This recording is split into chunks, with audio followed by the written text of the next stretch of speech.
الرحمن الرحیم. صدر عالی مرتبت اور باب علم و دانش اور میرے عزیز ساتھیوں، السلام علیکم. موضوع گفتگو ہے ماحول اور بچے کی نشو و نما. پیغمبر اکرم صلی اللہ علیہ وآلہ وسلم کا ارشاد گرامی ہے، کل مولود یولد علی فطرت الاسلام، کہ ہر بچہ فطرت اسلام پر پیدا ہوتا ہے اور مذہب اسلام حریت، آزادی، مساوات اور عدل و انصاف کے ماحول کا علم بردار ہے. دراصل ماحول ایک ٹکسال ہے جو بچے کو مخصوص شکل میں ڈھال کر معاشرے کے سپرد کر دیتا ہے. جناب صدر باشعور قومیں نسل نو کو شریفانہ اور آزادانہ ماحول مہیا کرتی ہے. ایسے ماحول میں پرورش پانے والے بچے شرافت اور متانت کا پیکر ہوتے ہیں. وہ سردار ہو کر بھی قوم کا خادم کہلانا پسند کرتے ہیں. ابلیسی ماحول بچے کو متکبر اور خود غرض بنا دیتا ہے. خود غرضانہ اور غلامانہ ماحول میں نشو و نما پانے والے بچے غیرت و حمیت سے عاری رہ جاتے ہیں اور موقع ملے تو ڈالر لے کر قوم کی عزت و ناموس کو سرعام نیلام کر دیتے ہیں. نابینا جنم لیتے ہیں اس قوم کے بچے جو قوم دیا کرتی ہے تاوان میں آنکھیں. صدر گرامی کا باب العلم حضرت علی کرم اللہ وجہہ کا قول ہے کہ معاشرے کفر کے ماحول میں تو زندہ رہ سکتے ہیں لیکن ظلم کے ماحول میں باقی نہیں رہتے. ظلم کا نمونہ فرعون تھا، مٹ گیا. دہشت کا نشان نمرود تھا، غرق ہو گیا. جہالت کا داعی ابو جہل تھا، قصہ پارینہ بن گیا. اور بربریت کی داستان یزید تھا، لعنتی ہو گیا. سامعین محترم، یہ حقیقت مسلمہ ہے کہ ظالمانہ ماحول بچے کے جوہر کو دبا دیتا ہے.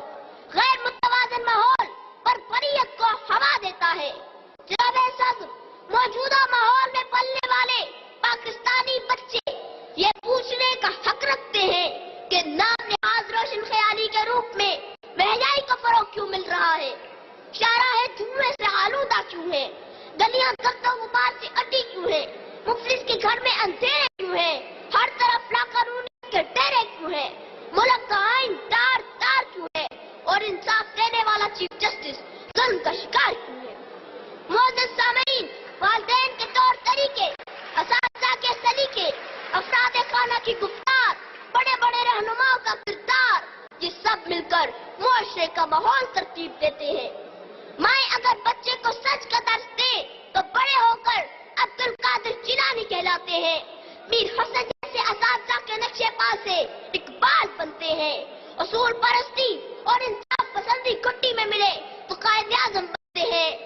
یاد رکھیے، اور گندا گھرانوں کے دارانوں سے رشتی والا ان تو برآمد ہو سکتے ہیں، کبھی روح اللہ خمینی نہیں مل سکتے.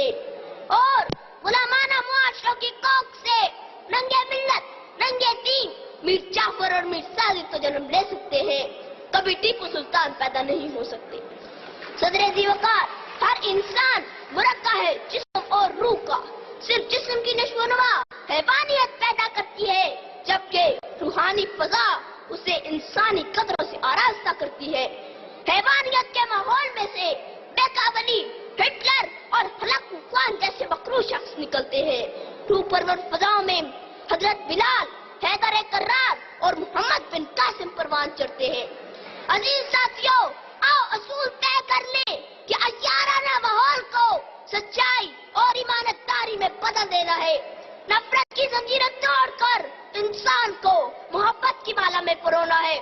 کانٹوں کی تہیں ہٹا کر پھولوں کی سیج کو بچھانا ہے. فرقہ پرستی کے افرید کو پوری قوت سے کچل دینا ہے. روشن خیالی کی بجائے روشن ضمیری کا ماحول اپنانا ہے. مجھے یقین ہے کہ پاک و پاکیزہ ماحول سے ہی اقبال کے شاہین جنم لیں گے. اسی ماحول سے اصول پرست قائد نکلیں گے اور اسی ماحول سے قوم کو محسن پاکستان قدیر خان ملیں گے. آسماں ہوگا سحر کے نور سے آئینہ پوش اور ظلمت رات کی سیما پا ہو جائے گی.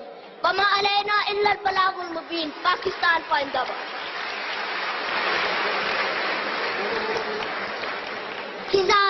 بدر پیدا کر فرشتے تیری نصرت کو اتر سکتے ہیں گردوں سے کتار در کتار بھی. صاحب صدر، معزز مہمانان گرامی اور عزیز نونہالو، السلام علیکم.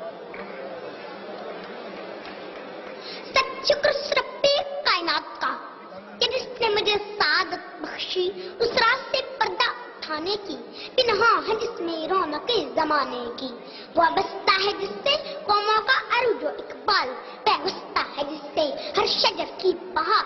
میری مراد وہ ماحول ہے، انوائرمنٹ ہے جس میں بچے فرمان چڑھ کر قوموں کی تقدیر لکھتے ہیں. جناب محترم، کسی بھی بچے کی نشو و نما کے لیے مہیا کیا گیا اس کا فطری ماحول، اس کی تعمیر سیرت، تکمیل شخصیت، عزت و شرافت، سعادت و نجابت اور پام عروج کا ضامن ہوتا ہے.